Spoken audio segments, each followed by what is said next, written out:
अस्सलाम वालेकुम। मैं हूं यासिर मलिक एडवोकेट और आप देख रहे हैं एस्केप फ्रॉम केज। एक सवाल हम सबके जहनों में आता है, हम सब एक दूसरे से करते हैं, ये कैसा मुल्क है? ये कैसा मुल्क है जहां पे जिसने तहफ़्फ़ुज़ करना है वही हमारी तज़हीक का और हमारी इज्जत नफ्स को मजरूह करने का मुजरिम होता है। ये कैसा मुल्क है जहां पर जिसने इंसाफ करना है वो इंसाफ नहीं करता।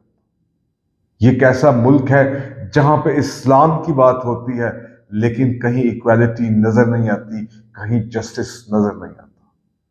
ये कैसा मुल्क है जहां पर लोगों के रवैये आज तक किसी को समझ नहीं आए।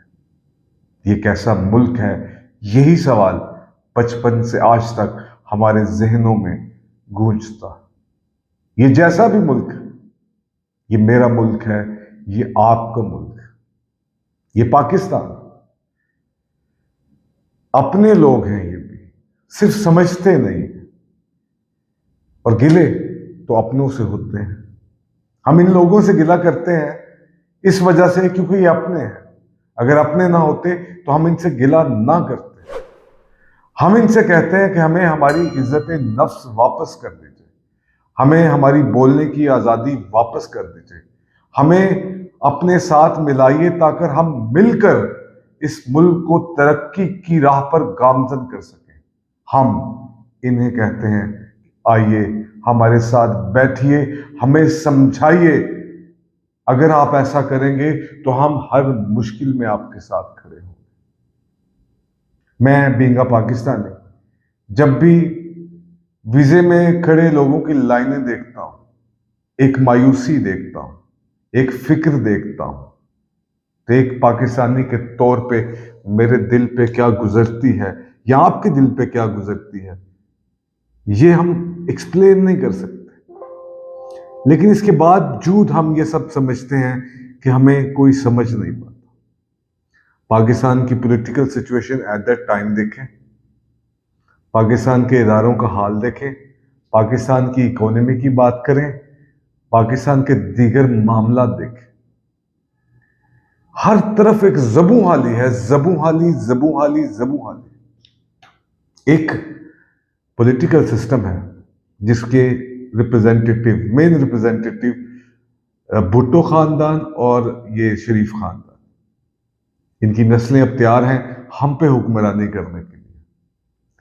ये हर ताकतवर को सलाम करते हैं, हर ताकतवर को, हर कमजोर को दबाना चाहते हैं, दबाना चाहते हैं। ये कोई निजाम नहीं बना के दे सकते। सड़क सड़क सड़क, कब तक इस सड़क पे बैठे रहेंगे? कब तक हम शेरों का नारा लगाते रहेंगे? कब तक हम ये कहते रहेंगे खाता है तो लगाता भी तो है? वो जरदारी जिसने 10% के नाम से मशहूर है, हम सब कहते हैं इससे करप्ट कोई नहीं है। सिंध के लोगों को देख लीजिए, आज भी भुट्टो जिंदा रखे हुए, बिलावल भुट्टो, मरियम नवाज, हमजा शरीफ और इस तरह के और बहुत। ये है हमारे नसीब में क्या? आज इलेक्शन की बात करते हैं, ये वो मुल्क है जहां पे आइन में लिखा हुआ है कि 90 दिन के अंदर इलेक्शन करवाइए, लेकिन नहीं करवाए गए। आज ये जो निगरान हुकूमतें बैठी हैं, इनकी अब लीगली कोई वैल्यू नहीं रही, लेकिन वो सब काम कर रही हैं क्योंकि ताकतवरों की उनको सपोर्ट हासिल है।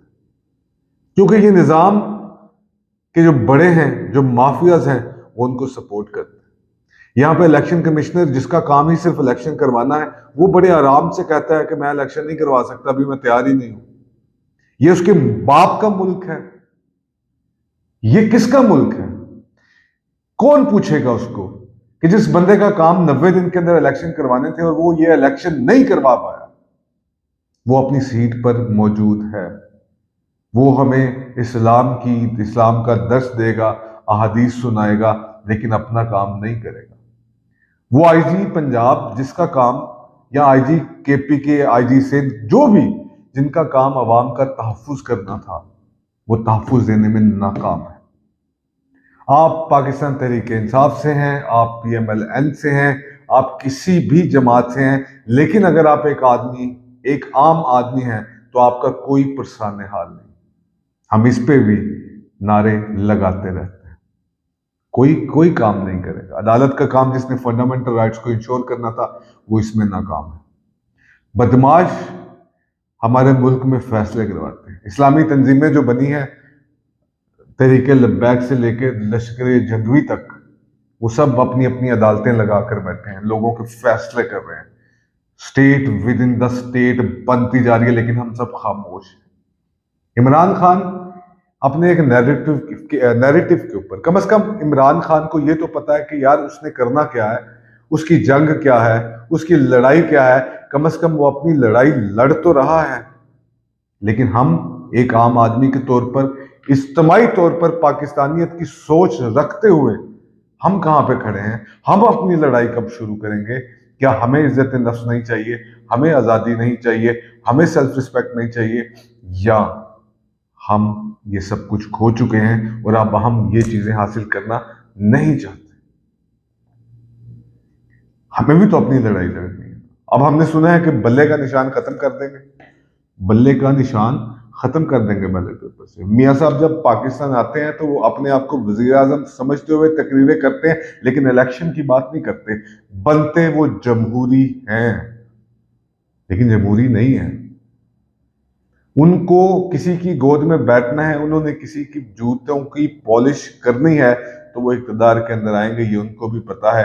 और ये वो बात अपने सियासी कैरियर की शुरू से जानते हैं।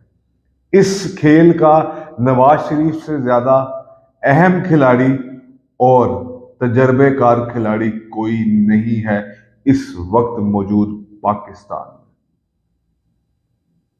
अब बैलेट पेपर को बल्ले के निशान को गायब कर दें, ये कर दें, वो कर दें, फिर ये अवाम कहां खड़ी है?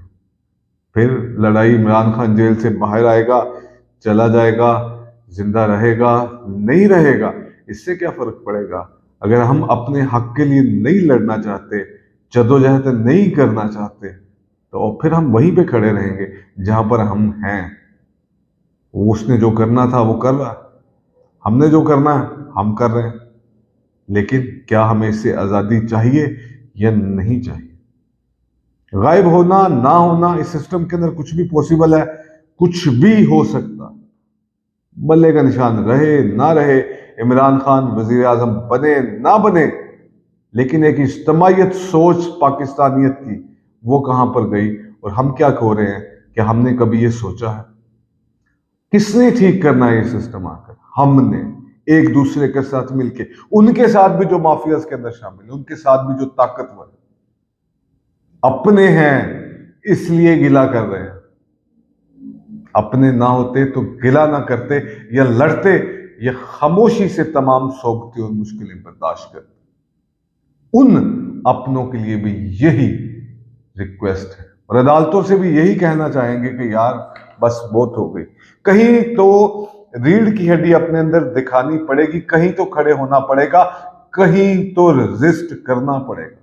किसी हद तक कर भी रहे हैं, लेकिन अभी बहुत जरूरत है मुझे, आपकी, आपको, मेरी और हम सब की, इस मुल्क को जिसका नाम पाकिस्तान है। पाकिस्तान है तो इमरान है, पाकिस्तान है तो नवाज है, पाकिस्तान है तो कोई जज है, पाकिस्तान है तो कोई जर्नैल है। और पाकिस्तान के लिए हम सबको एक होना पड़ेगा। उनको भी सोचना पड़ेगा, हमें भी कुछ करना पड़ेगा। बात यही है, सोचिए आप और मैं। अल्लाह हाफिज।